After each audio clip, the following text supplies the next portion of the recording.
Hey, thanks again for pressing play, and welcome once again to another edition of the Suns Jam Session Podcast, the OG Phoenix Suns post-game podcast right here on Planet Purple, shooting the shit about the Suns since 2019. Whoo! Suns got dog walk tonight, my friends. 49-point loss in the NBA Cup. Largest deficit at the end of a game. Like the worst loss by any team this year. Your Phoenix Suns. Now, granted, there's a lot of great things about this team this year.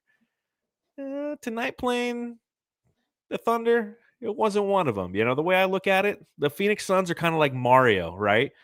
And the Oklahoma City Thunder, they're like what happens when Mario eats the mushroom because they carry all the same traits as the Suns. They hustle, you know, they play the passing lanes, but they just do it at such an elite level. And we got to witness that tonight. So we're going to talk about that and much more right here on the Suns Jam Session podcast on the BLEAV Podcast Network, brought to you by FanDuel. The line on this one was 15.5. If you had taken 50.5, you would have just covered. So I'm just saying, this was a different one. So make sure you hit that thumbs up button, and we'll try to find the positive in this right after the break.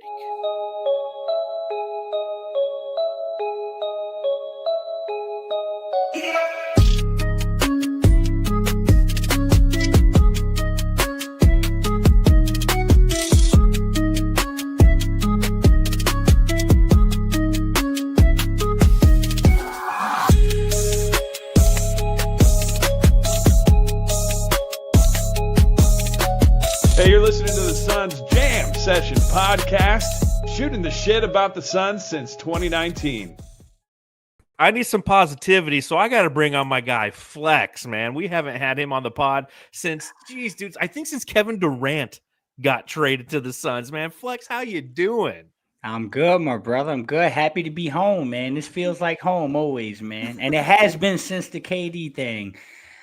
So it's been a minute, long overdue, man. Love being here with you. Yeah, shame on me for not reaching out. Now, granted, you were with PHNX for a while, you know, and you guys were doing the post-game pod, so there's no way you're going to simulcast on both, you know, so I get it. But, you know, I was thinking the other day, obviously, the Jamster community knows Matthew's in the process of becoming a daddy, so he's going to be taking some nights off here and there. So I'm going to reach out to some of my favorites in the Suns community, have them come on, have them talk ball with me. And I was like, you know what, I got to hit up Flex, man. And I'll tell you what, Flex, on a night like tonight, we need you. We need your positivity. And that takes me right into my first question.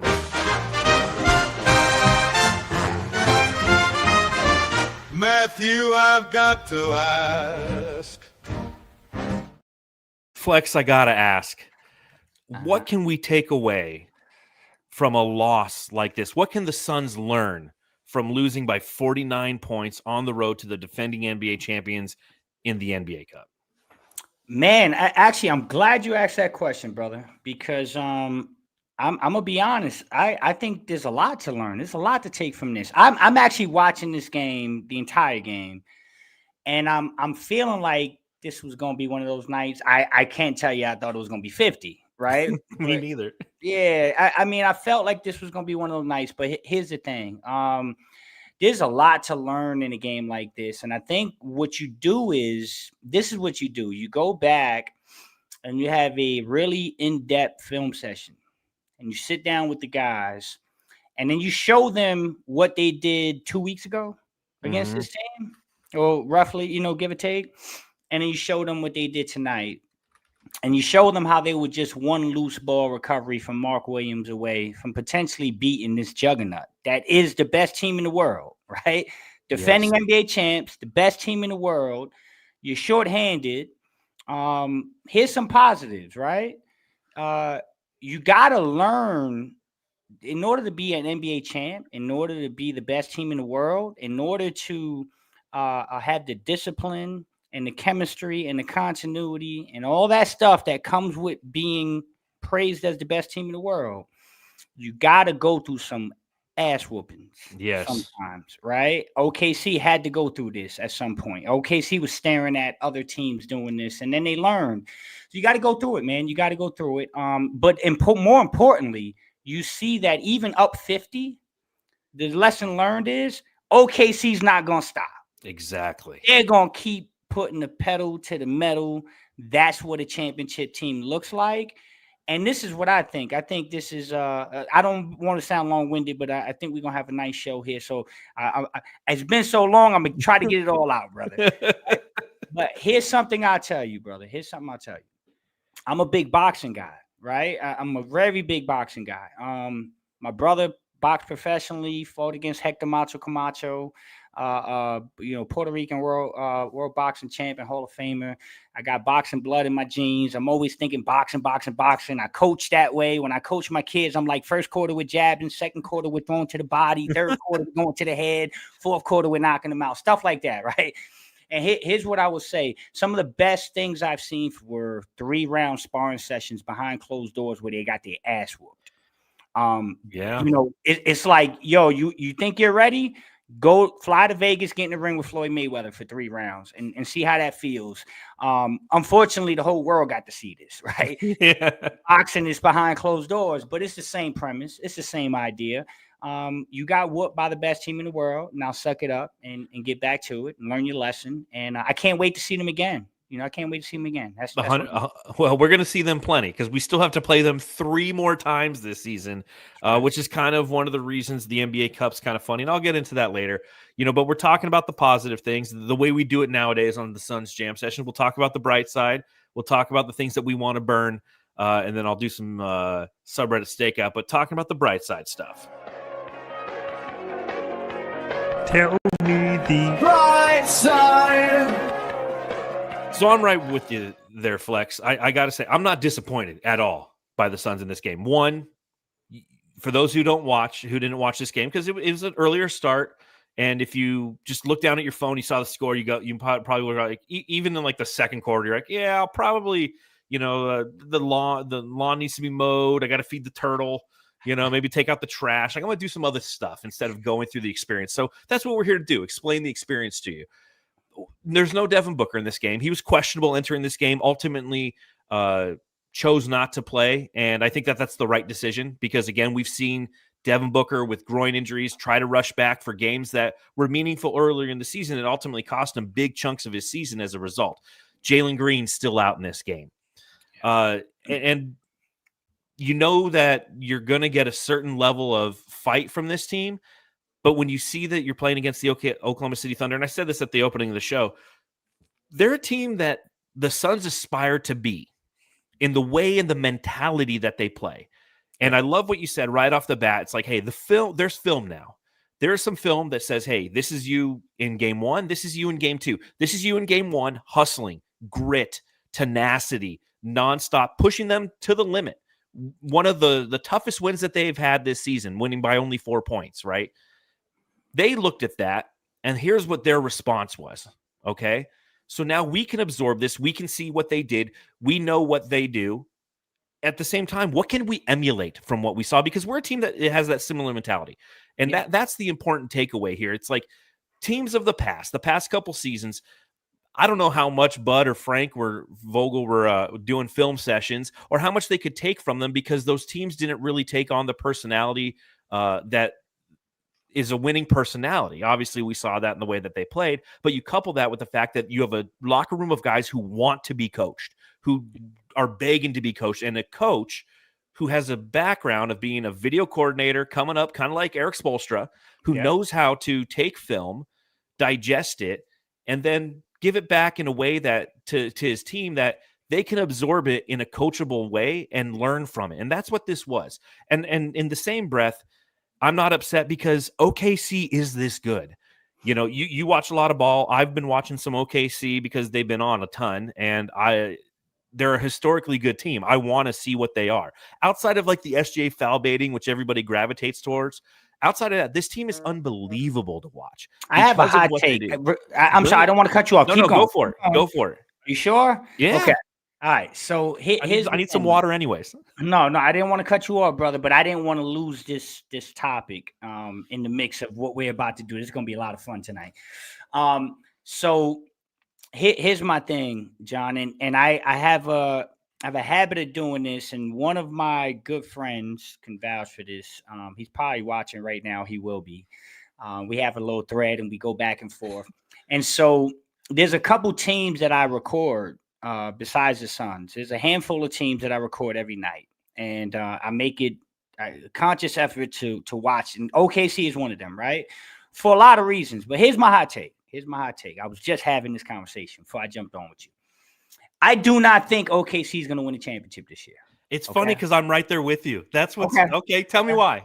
Because I'm there with you. First of all, I love this team, and they're a great team, and they are the best team in basketball. Okay, my problem, I think the ultimate mistake that they are making right now is that they're trying to win 75 games. Mm-hmm. They're and people don't understand. Maybe this is the player in me. I never played an NBA scout, an NBA player, but I played a lot of basketball. I coached a lot of basketball. I trained. I've been in the gym. I've been on the AAU circuits, 120 games a season. Like I've done that, right? I will tell you, people don't understand the grind of an 82-game season. They don't understand the grind of an 82-game season when you're coming off playing the last game of the season. Yes. Okay. Which is a Game 7 versus Indiana, in which I still will go out on a limb and say I thought they were going to lose that game if Hallie doesn't tear his Achilles. And they went to 7 games against Denver too. That was a long playoff series for them. Okay, and I love that you said that, because part of my conversation was that very thing. I'm not going to take anything away from you. Win the NBA championship, you're the champ, man. I'm going to call you the champ. I do believe that they got let off the hook against Denver last year. I still have nightmares. I'm not a Denver fan, but I'm a basketball fan, okay? And I still have nightmares for Denver Nugget fans, because I watched every second of that damn series, and I felt like the better team at the end of that 7-game series was the Denver Nuggets. They got off the hook. So now back to the whole thing. They got away with it, and they got one, and good for them. We're never going to do that, because if it were us, we'd be screaming, we're the champs, right? So good for them. But I think they're making a great mistake trying to go out there and play the way they're playing right now. I think people do not understand, John. I think this is something that still blows my mind, and I'm speaking to some casuals right now. And I don't want to piss nobody off, but I'm speaking to some casuals. The NBA playoffs from start to end is almost a 3-month marathon. Yeah. It is a long journey. You think the regular season's long, buddy? When you start getting into this playoff run and it's 2.5, 3 months of hell, and it's back, it's the same teams, and the scouting reports are done, and you're banging, and they know what you did yesterday, and they're correcting it tomorrow, and the bumps and bruises are lining up, and they're stacking up. Man, it's a grind. So I do not think OKC is going to win the championship, not because they're not the best team. They are the best team, but because this is going to catch up. They're going to hit a wall. And last point on this is I remind people of something that Devin Almighty Booker said that should be in people's minds, okay? The year that we won 64 games and we came off of our championship finals run, okay? We came in and we hit the league like a hurricane, okay? Mm-hmm. Won 64 games. Devin Booker often goes back to that time and says the reason why we didn't win a championship that year was because we were never tested in the regular season. And that is what I think, that's what I think is going to ultimately catch up with this OKC team. I'm looking at them tonight. Last thing, trying to take out at about the 3-minute, about the 4.5-minute mark of the third quarter. They're up like a gazillion. And Dagnall is trying to take the starters out. And if you zoom in closely, you'll see SGA and J-Dub fighting. They don't want to. Oh, don't take me out, right? It's that right there that I think will bite them in the ass. So let me ask you one simple question. Have you ever traveled for work?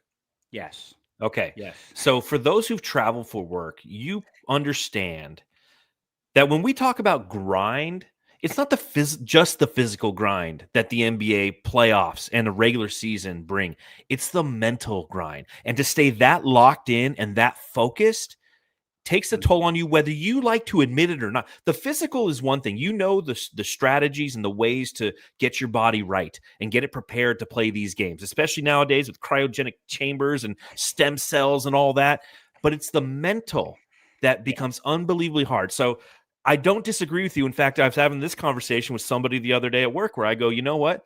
This team is going to win 75 games, but this team will not win in the playoffs. They won't win a title. And I think and we saw it last year. Yeah. And it feels really weird.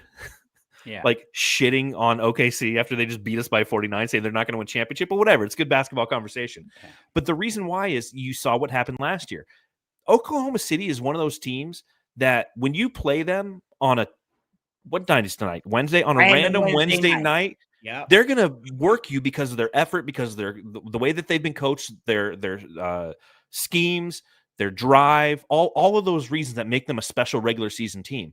But we saw it last year. They got pushed to 2 Game 7 series because when you start to take it away from the flash and the thunder, if you will, of who they are, the shock factor that they are during the regular season, you put them into a playoff series, you can start to coach against those things.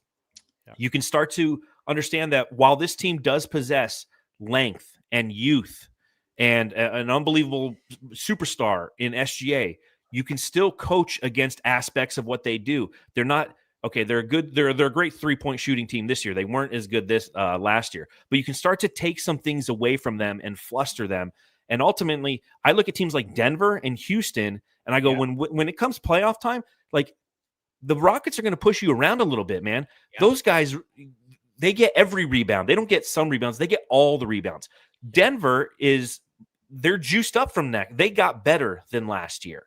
They brought back Bruce Brown, right? They got Tim Hardaway. They got Cam Johnson, who's going to be fine by the playoffs. So a lot of the things that they were missing that took them to Game 7 ultimately are going to be things that are going to hurt them, combined with the fact that they're going to be mentally fatigued after going Game 7, winning a championship, turning right back around, trying to win a record. And you go back and you look at like the Warriors, the 2015-16 Warriors. It's the same thing, right? They won 73 games. They were trying to go for it all.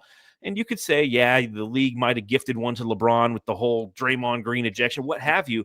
At the same time, that was a challenge for that team because the mental became too strenuous after such a long period of time. Yeah, it's you nailed it, man. I just had a business trip. I was in South Carolina. I was in Greenville, South Carolina for 2 weeks. Okay. And I was at the same hotel. It was a fantastic hotel, great everything, right?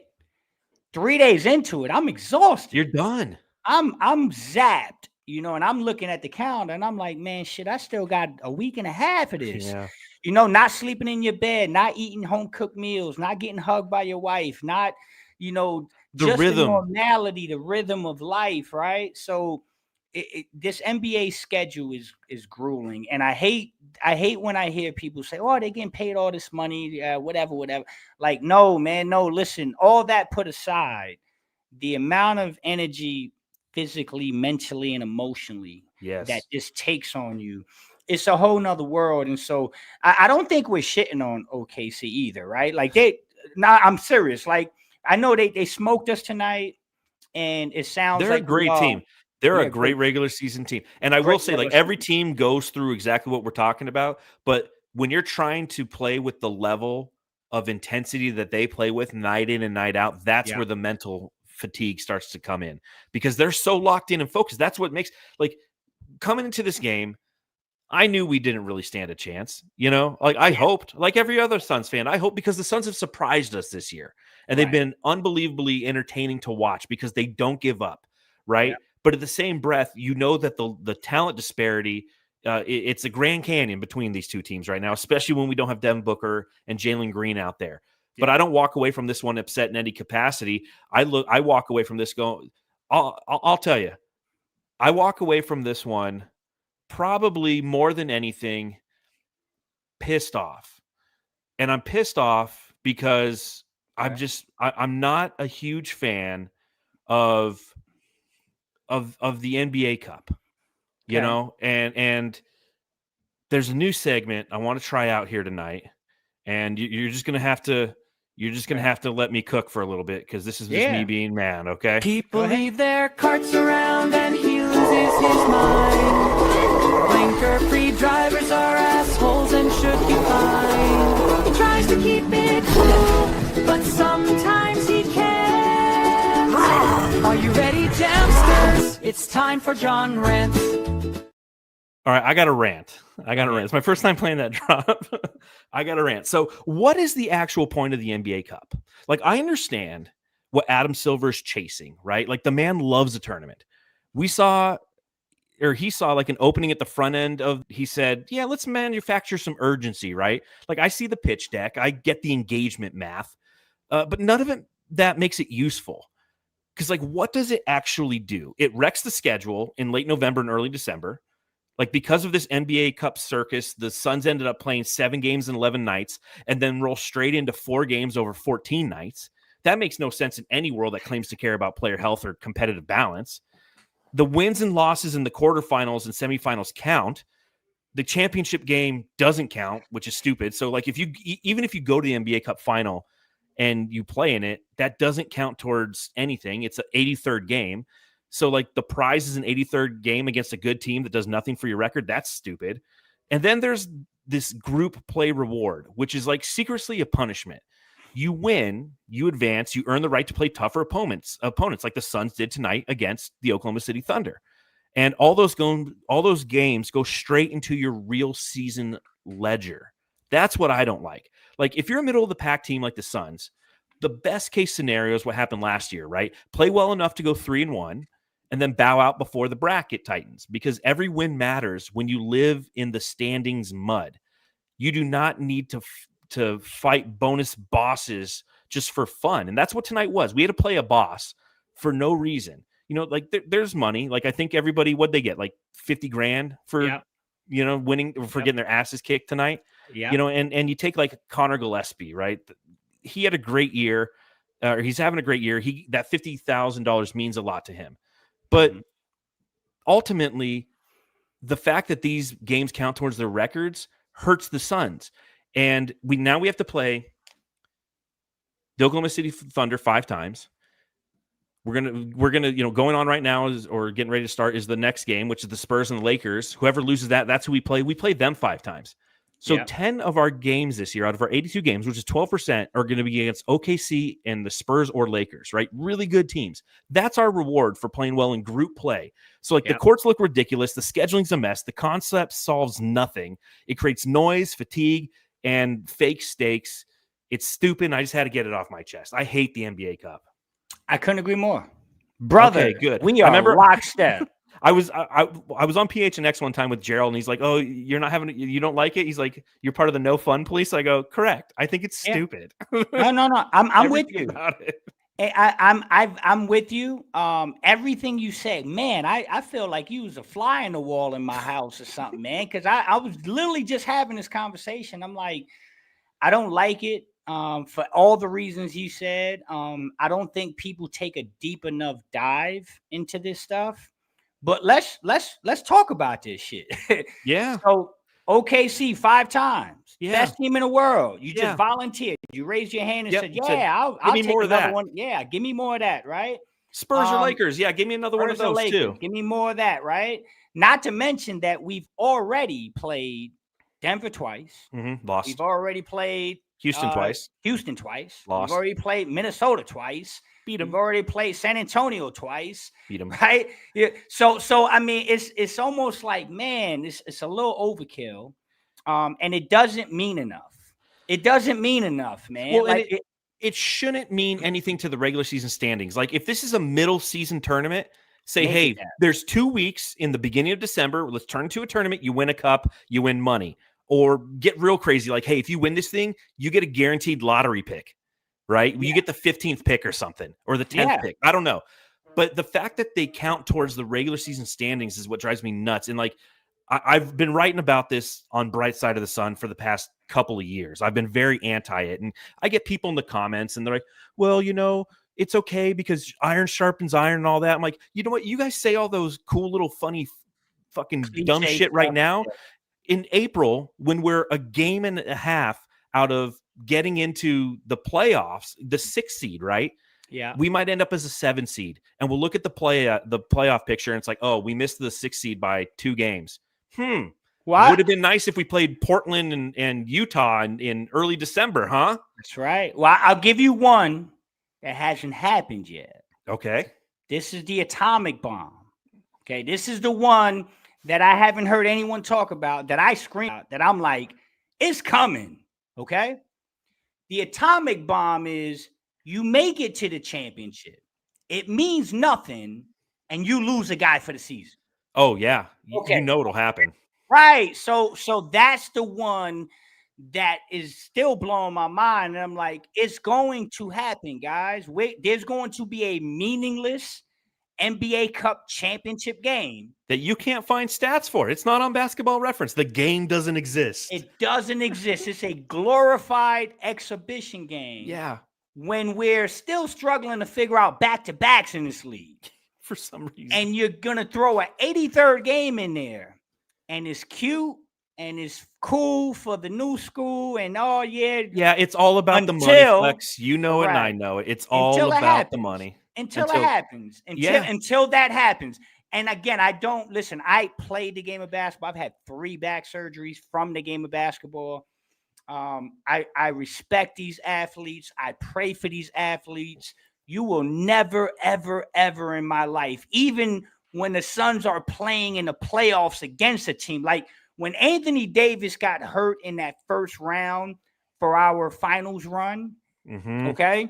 I know people in some of those camps. Oh, yeah. Like, that's not a good feeling when you're texting people and you're like, shit, this is probably good for my team, but I know people that know this dude, and this is bad for him. So I never wish injuries on anyone. But I'm telling you, the NBA will do a complete reverse if OKC is in that championship game this year, and God forbid one of those guys has an issue. Yeah, and like Seth in the chat says, well, what about preseason injuries? What about someone landing awkward in pregame warmups? That's all part of the game. But what I will say is, like, preseason injuries, preseason is part of the process. It's part of building your stamina up for the season. The NBA Cup means nothing. It's money in the pocket of players. It's a hat that says we won it in 2025. 20 years from now, maybe your team will have a reunion where at halftime you guys come walking out, you know, holding popcorn in your suit, waving at the crowd like, oh, yeah, 2025, we won the NBA Cup. You know, like Giannis will be there in 20 years up in Milwaukee, you know. But other than that, it doesn't mean anything. It's just a money grab. It's an NBA money grab from and if you guys read my writing at Brightside, I've been ornery on some of these things lately. It's like the fact that I need 5 different subscriptions to watch the NBA drives me nuts. And this is another example of the NBA going, you know what? We can make more money doing this. And they're going to make it off of our backs. And it's going to be unfortunate when that happens, but it's going to happen. We know it. And this little time frame right now where the Suns are playing 4 games in 14 days, you know what? We just had to play 2 back-to-backs, you know, with the second nights of those back-to-backs being Denver and the Rockets. You tell me you couldn't just spread that out a little bit over this time frame right here? And when the All-Star game comes around, there's all that extra time off. Just squeeze that. Fuck the All-Star game. You know, like do it at the end of the season and make it like a 3-on-3 tournament. I don't care. The All-Star game's another thing that's a joke. Oh, yes. It's a joke. Here's another thing, John, that I don't think people – so there's 2 sides to this, what you just said. You got how many games? You got 6 games in 9 nights or something. Yeah. A ridiculous amount compacted in. And then you have this odd 4 games in 14 days. 14 days, okay? Yeah. Now, again, don't want to pound on the casuals, right? But that's not a good thing. No. That's not a good thing. It's bad math. It's just not, you know, and I get it when people are like, well, arenas have schedules. Listen, Wicked on Ice can fucking wait, okay? Correct. The Suns play there. They bring in more money than Wicked on Ice because of the concessions and the fans and the merchandise and everything. So it's like, make it work. Whenever I bring this up, people always say that, well, you know, arenas have multiple teams and multiple events. I'm like, figure it out. Because it's not good for the team. It's like I said, like for a league that wants to do what's right relative to the health of the players, you say one thing and you do another. They're like DeAndre Ayton. They say one thing and they do another. Right. Well, here's the thing too, John. I think, you know, there's a rhyme and reason to this NBA schedule, like the traditional NBA schedule, and how these athletes condition their bodies and get in a rhythm for a season. So there's another argument to be made that, like, okay, for the Suns right now, because Devin and Jalen are out, there's going to be the crowd that's going to say, this is great. This is great. This is more rest for them. We need to get back. But there's also another argument that kind of screws up your rhythm. Okay. So that meant that much time off during an NBA season. Okay. Now you might have a stretch when they come back where they're readjusting again. Because believe it or not, these guys are machines, and the slightest adjustment to that machine adjusts everything. So, but to your point, we saw it last week. The team went without Devin Booker for the last 3 quarters against the Lakers, and they looked great. They looked locked in because they'd been playing so much. That was their third game in 4 nights. You know, even though on the broadcast they kept saying, "Well, the Lakers, they lost because their third game in 4 nights." Like, hey, there's also the Suns' third game in 4 nights. But then we had a random 3 nights off. Rockets on Friday, and granted it was without Devin Booker, and granted the Houston Rockets are a good team, but that team came out flat. Why? Because of all the reasons you're stating, Flex. Because they weren't in the rhythms that they've been in recently. They were a couple cylinders off. Meanwhile, like the Rockets were on the second night of a back-to-back. They're looking good. They're playing good because they're in that rhythm. That's right. And that's the thing, man. It's all about rhythm. This thing just throws an awkward monkey wrench into the whole equation, man. And I'll say another thing about the broadcast. Like today, there was something that was said today that really irked the hell out of me. Okay. Fire away.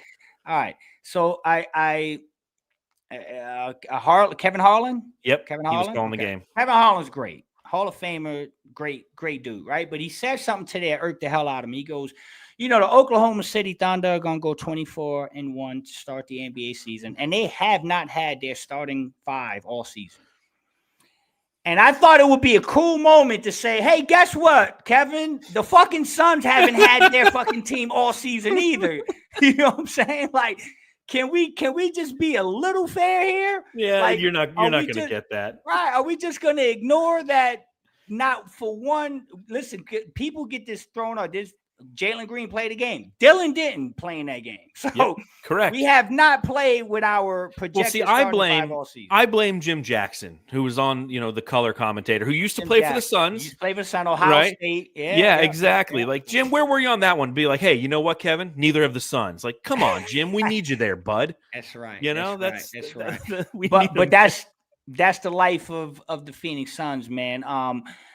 Another thing I will say about this game, they lost by 50. Okay, so we know what it is.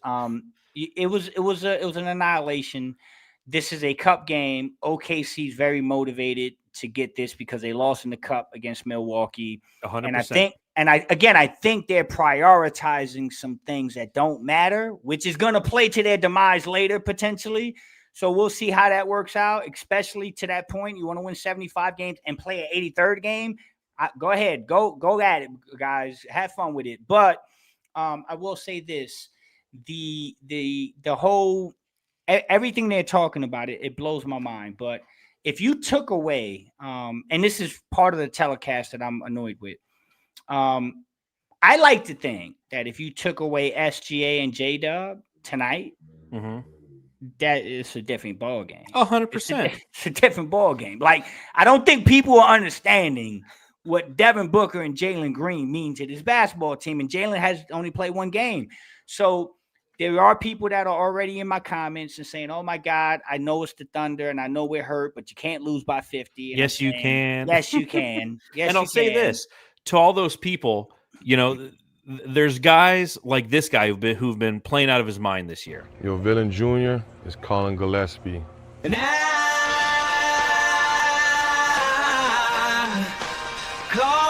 Gillespie. Have guys like calling. Oh yeah, you haven't been around. I love that. That is awesome. Man, that is awesome work. Oh, you haven't seen all of our drops, man? I'll play some of them for you, man. I got some good. Oh, I got one for you that I got to get your approval. Remind me, I got to get a flex approval on this one because you're from. Where are you from? Jersey, right? New York, New Jersey. You're New Jersey, New York. Okay. So I got something later for you, but my point here is Colin Gillespie's been playing out of his mind this year. Yeah. Dylan Brooks has been playing out of his mind this year, right? Those are guys who are playing above what everybody expected, and therefore the team is performing better than expected. Yeah. But at some point, or at least in moments, or at least in specific games, they're going to regress to the norm.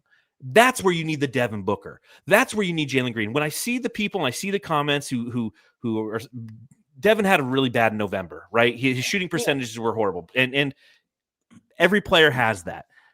But the people are sitting there and be like, hey, I don't know if we need him on our team. We need this. I'm like, settle down, dude. Like, you don't know what you're saying. and I always wonder if these are the people who just like missed the entire 2010s of Phoenix Suns basketball when we were just rudderless completely. And it was a bunch of players who did play hard, but they had no direction. We had no true alpha.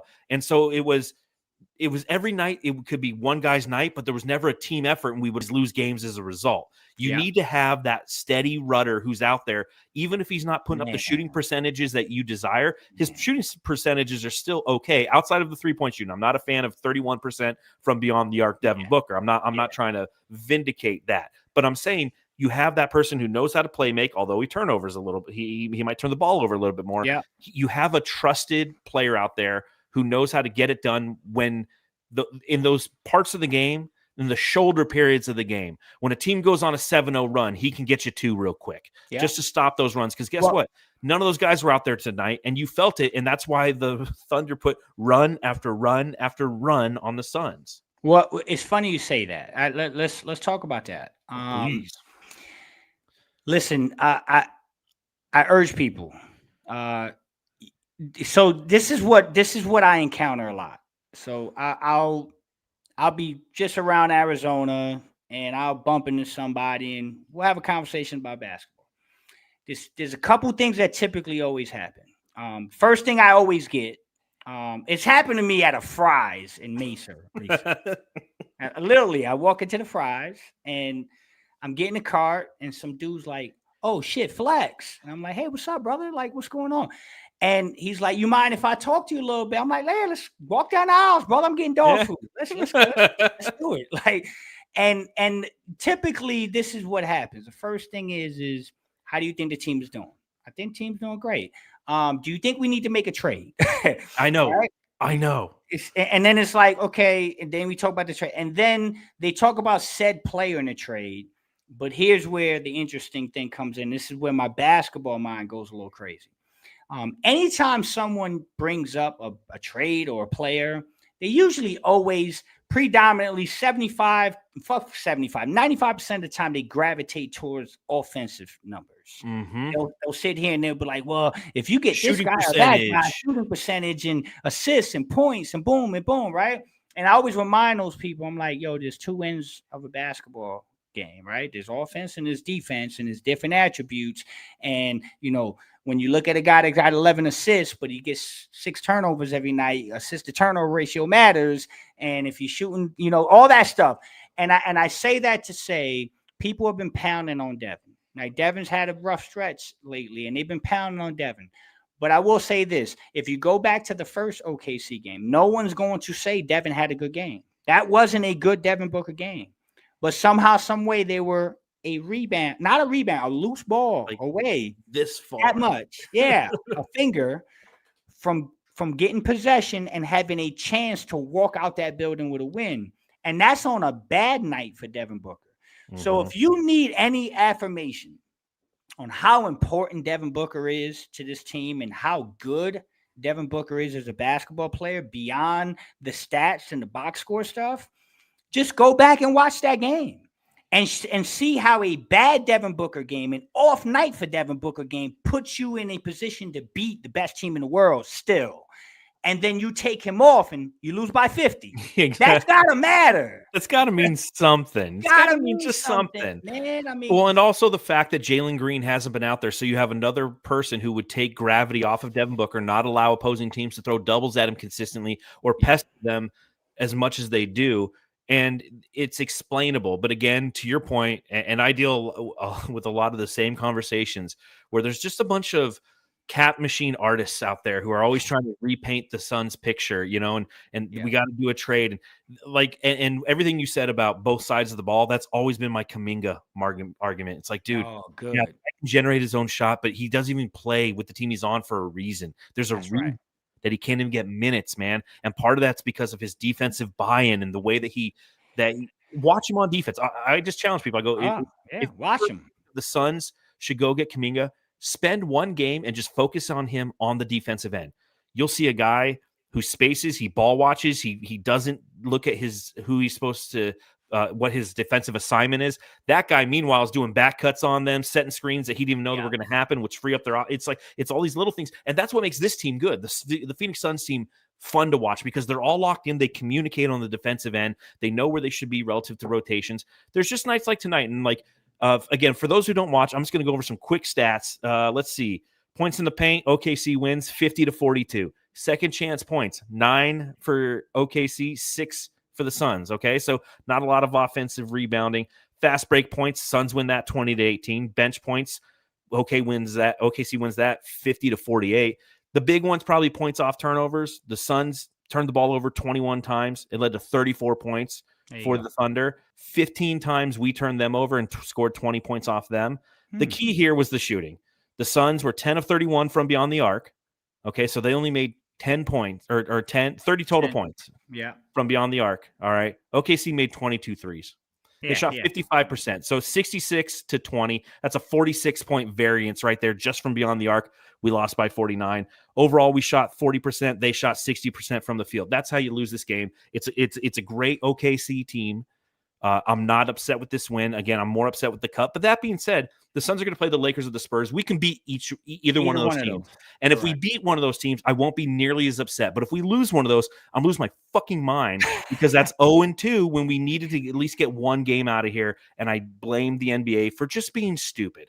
Being stupid, Flex. Yeah, no, I agree, man. I'm totally with you, man. I couldn't agree more, brother. And I didn't know you had this stance, so this is great. Oh yeah, I'm very because I thought I was on the island by myself, brother. I was on the radio today. Every Wednesday I go on AM 1060 radio, and their radio host Rooster.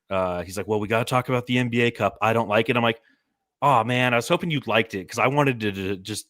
Argue with somebody about it. Like I'm just looking to argue. So I'll end up arguing with are like people on Brightside in the comments are like, I kind of like it. I'm like, how dare you? I'm just like typing away at them. But let's get into the subreddit stakeout. So I don't know if you know what we do over here.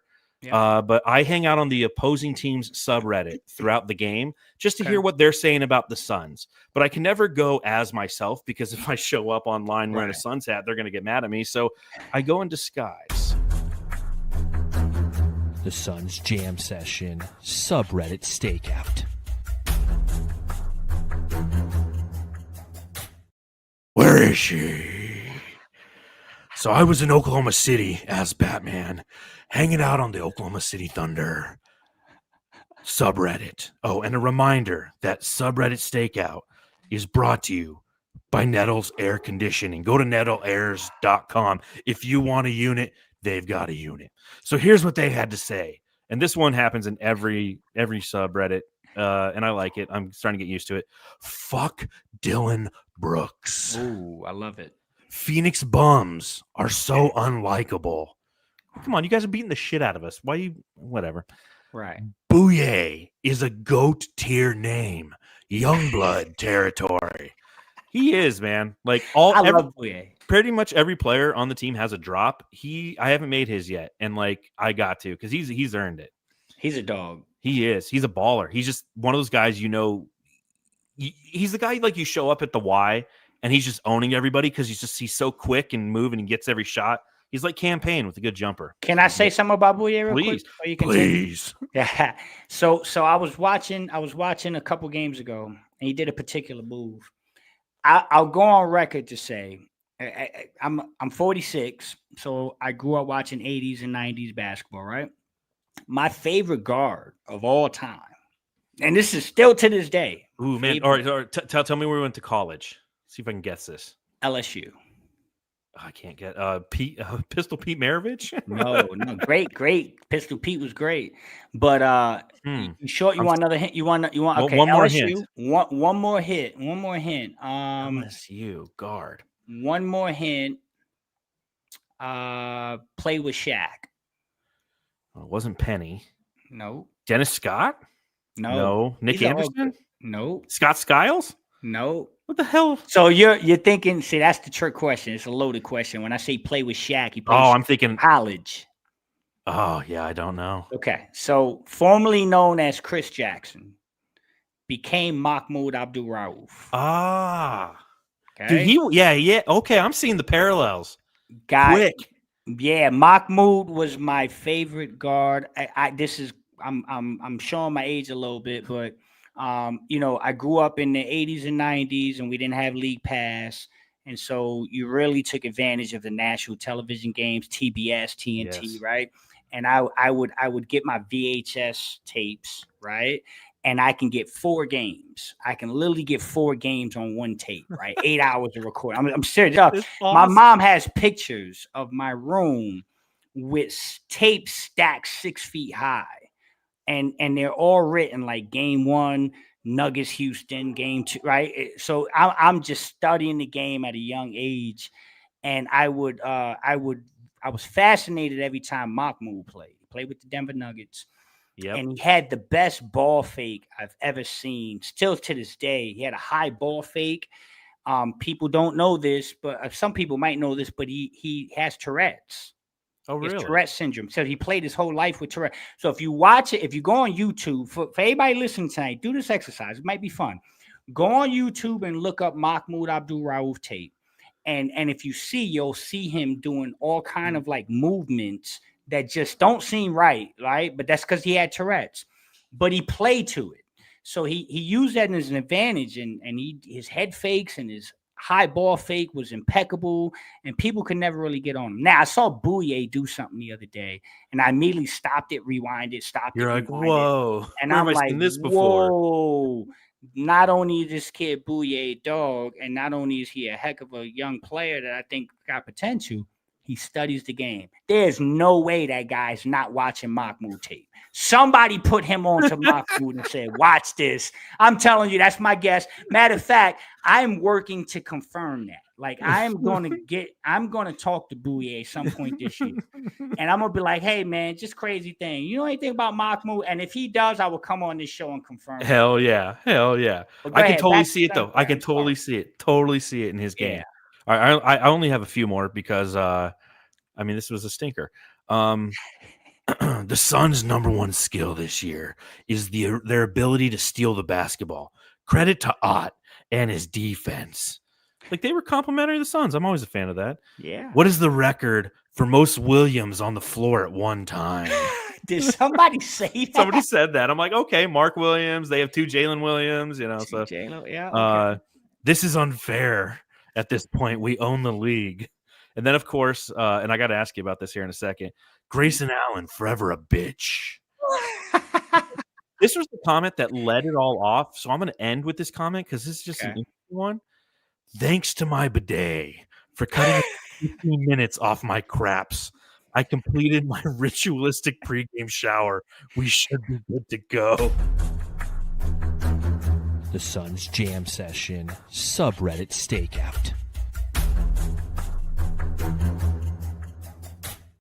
People never disappoint on opposing subreddits. All right, so Grayson Allen. Let me tell you a little story about a guy who shoots threes. Everyone hates him because he's a dookie. He's pretty underrated if you're asking me. His name is Grayson Allen. So Grayson Allen gets tossed in this game for a forearm shiver on a screen to Abraham Lincoln, Holmgren. What'd you think about that? Do you think that was a flagrant 2? No, that was a flagrant 1. But like, that's a normal foul when I grew up. Yeah. Like, what was that? Standard foul. Listen. They're getting a little out of control with this stuff, man. Listen, it was a hard pick. Yeah. Obviously, there was something Before prior. Literally the play before where Royce O'Neal. That's right. Royce O'Neal kind of bowed into Chet Holmgren, who wwent down, and then when Holmgren went down, he kicked Grayson Allen in the shin, and Grayson was like, "Okay, that was." He gave him a look like, "What?" Because Chet was flopping on the play, so he was flailing. When he flailed, his legs almost took out Grayson, which could have been a bad injury. So I saw that. I was worried about his knee there. Yeah, I was too. Yeah. And then 2 plays later, that was when the hard foul happened. So tell me what you saw from there. Yeah, no, hard screen. I think everything was fine. There was a little bit of extension, right? Yeah. But I mean, guys, honestly, that happens 15 times in a game. that is not saw or called, right? Yeah, I wasn't a fan of it, but I tell you what, you know what I took out of that play? Fuck yeah. I like Yeah. that Grayson got aggressive. Yes. I like that we're not gonna this is what I told people a couple weeks when we played OKC the first game.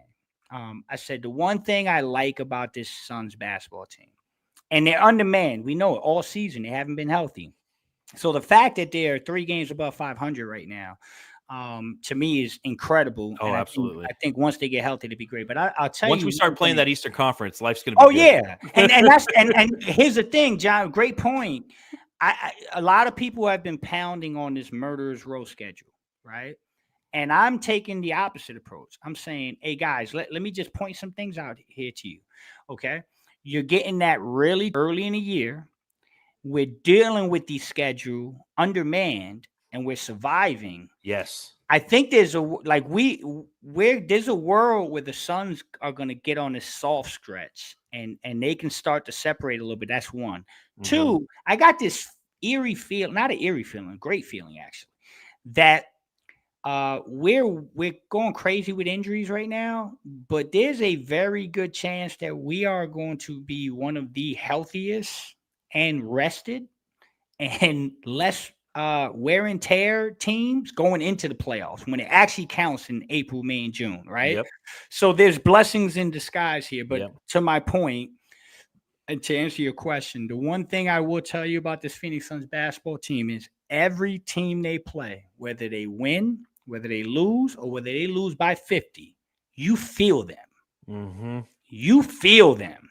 And that's what I'm taking out of stuff like this. I'm like, Grayson Allen, Chet Holmgren felt Grayson Allen today. he felt him. He felt him. Yeah. And they're in the locker room and they're saying, yo, we won by 50, but my arm's a little Yeah, exactly. It's like, Oh, man, my we got to God, play it again on hurts. Saturday.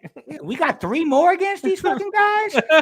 I'm telling you, that's what I'm thinking. And they better not. I don't even want to go there yet. But one last thing I'll say. We talked about why we think OKC probably might hit a wall in the playoffs.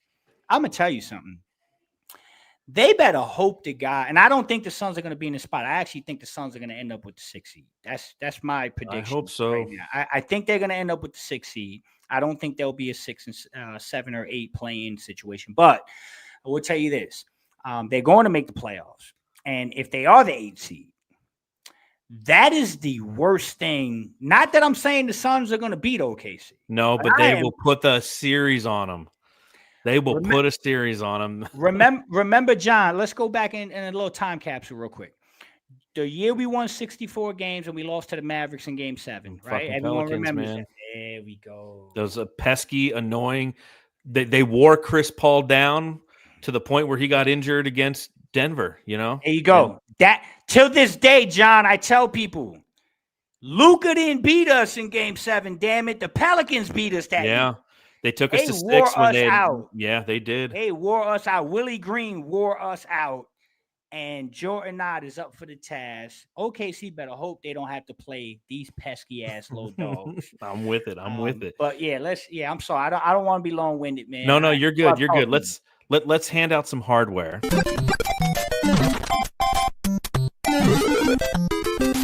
Jam star of the game. Reminder, Jamsters, subscribe, rate, review. And if you're going to go on FanDuel, I think Oklahoma City was like minus 200 to win the whole thing. So Suns were like plus 5,000. So I don't do good at reading promos because they don't make me read them. I'm just supposed to say stuff and I just don't. Who do you give the Jam Star of the game to in this one? Like, this is a tough one. Like, Okay. Do you give it to Bouye? Yeah. I kind of feel like Bouye was the only thing I took from this game where I was like, yeah, he was enjoyable to watch. 100%. No question. Unequivocal. Emphatically, Bouye. That guy's an NBA player. That guy's a guy that deserves to be here for the entire season. And I think that guy is going to win us a bunch of basketball games this season with the way he plays. I agree. I love his addition thus far. He encapsulates everything that this Suns team is about. A journeyman who's been trying to make his play. See, I'm like mentally tired. His place in the league. That's right. And he's done it. He's what I wrote an article about it yesterday. He's had like 9 different stops before coming here. You know, the Sioux Falls Skyforce and the Austin Spurs and the Wisconsin Herd and Miami and Portland, you know, and he's just trying to stick somewhere. And the Suns recognize that. Saw him with the Austin Spurs, brought him to the Valley Suns. He had a couple games down there. They're like, yep, that's what we need.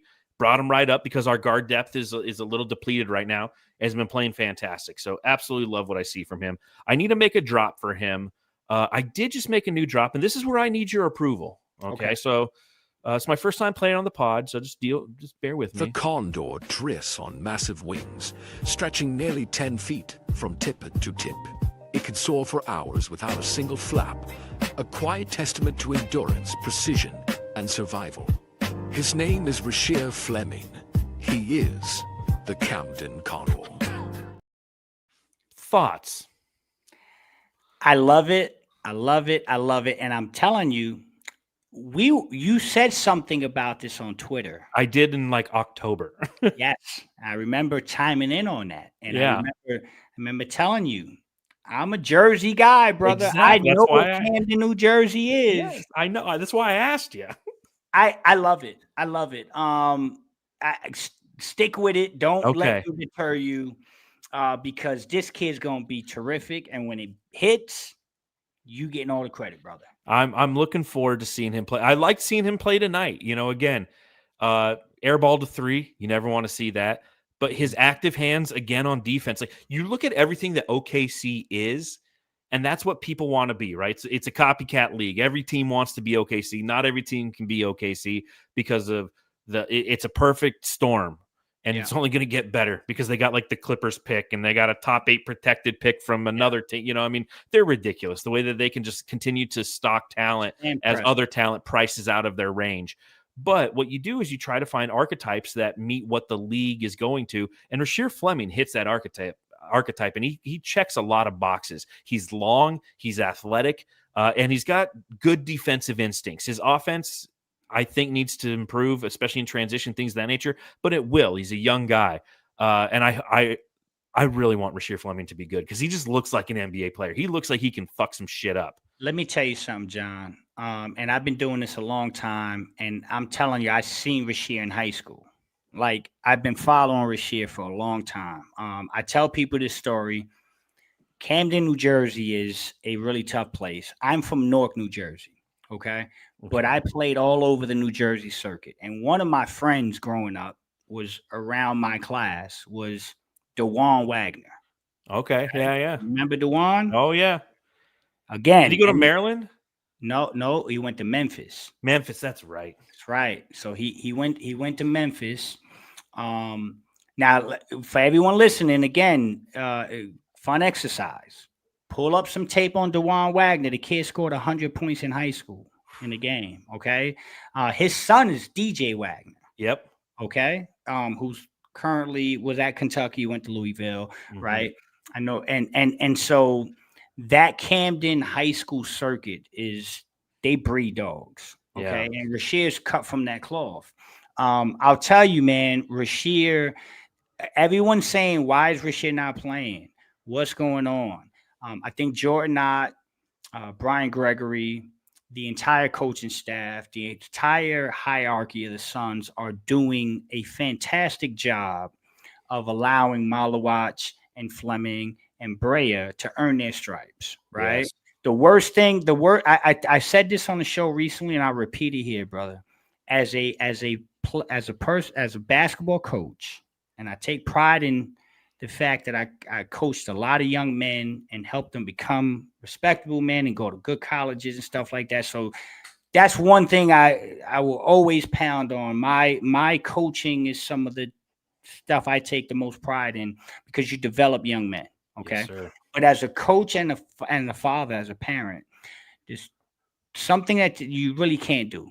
The worst thing you can do for a player as a coach and a parent to your child is give them something they don't deserve and then blame them when they flame out. Okay. So true. So there's an absolute reason why I didn't give my 12-year-old son the keys to the car. And again, it's a reminder that a decade ago, the keys of the car were given to a lot of young guys without structure. There you go. They failed. There you go. And so the the people who pound the table that they want to see the rookies, again, it's the disease of what if. They feel like if we lose a game, well, if the rookies had played, it would have been different. You don't know that. In fact, it could have hurt them more than it helped them. And that's why, and I've been big on this. I've written about it numerous times, kind of the developmental steps. The first third of the season, these guys should be playing in the G League, going up and down, getting garbage time minutes. The second third, based on how the team is performing, is when you start to inject them into the lineup a little bit more, maybe 15 minutes a game. Maybe Rasheer takes Nigel Hayes-Davis's 14 minutes a game, from mid-December to the All-Star break. And by the end of the season, if you're in a non-competitive situation, then you start to open up the floodgates a little bit more. But based on what we've seen from this team's going to be a competitive team throughout the entire season. And again, it feels funny saying that with this score below me, but it's going to be a competitive team this entire season. So what does that do? It gives more opportunity for those guys to develop the proper way. And I go, think football, people. Yes. Aaron Rodgers, because he sat for 3 years. I'm not saying you sit these guys for 3 years, but they're still young guys who are learning the ebbs and flows. And what we just talked about, and spent a good time having a conversation about, was the whole aspect of being a professional player in the NBA. And these guys, this is their full-time job now, and you're adjusting to that.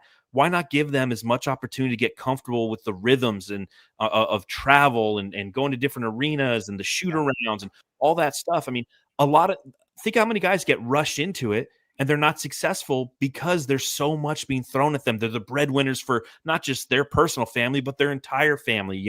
They're trying to obtain generational wealth, and there's all this pressure that goes with that. It's like, if you can have this environment where it's like, hey, you're a young guy, you're talented, both Kaman Malawach, Rasheer Fleming, Kobe Bryant, all these guys are talented, but you can also not push them into a position to where they're feeling that excess pressure. They're going to learn. And I noticed this just in the last time I watched Rasheer Fleming and Kaman Malawach play at the G League level. I've been watching all their games. Every time, there's 3 times they've been sent down. The first game, there was some tentativeness. There was some rust because they hadn't played.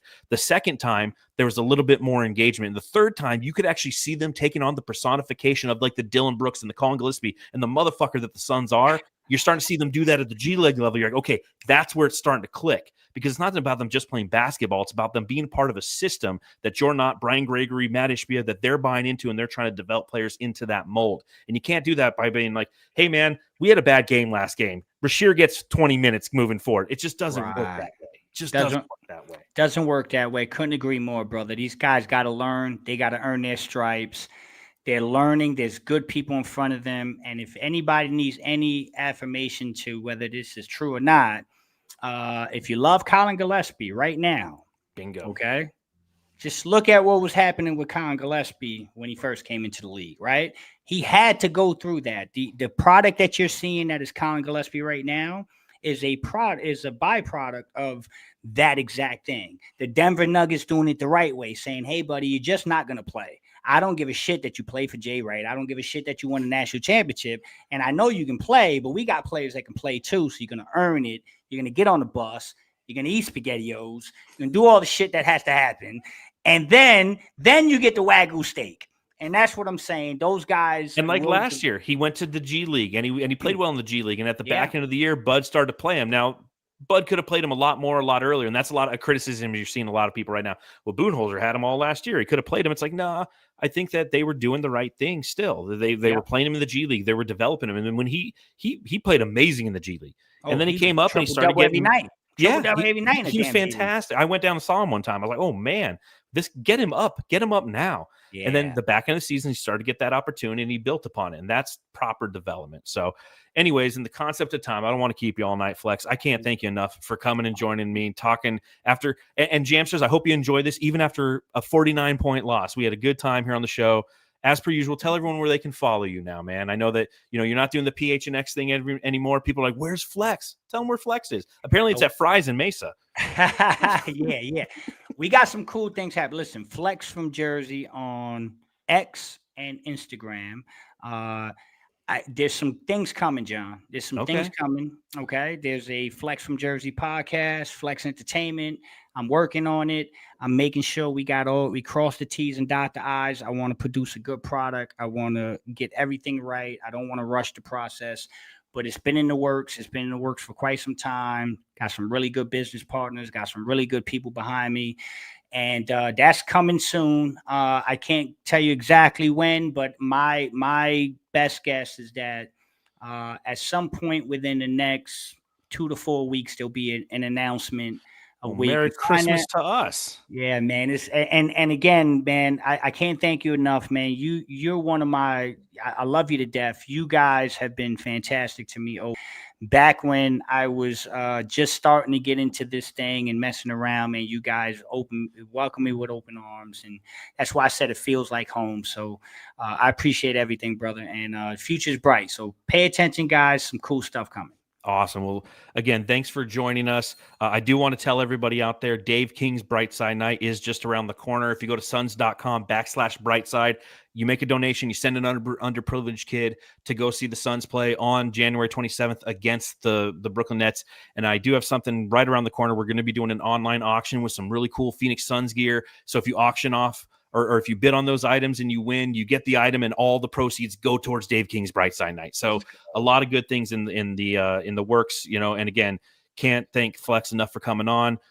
Next time you come on, hopefully it's after a win, and we get to talk about some fun stuff and not talk about NBA scheduling and me hating the NBA Cup. But until then, Jamsters, you know where to find me. Read my writing, Bright Side of the Sun. Follow me on Instagram and Twitter at Darth Voida, and go home and love your family.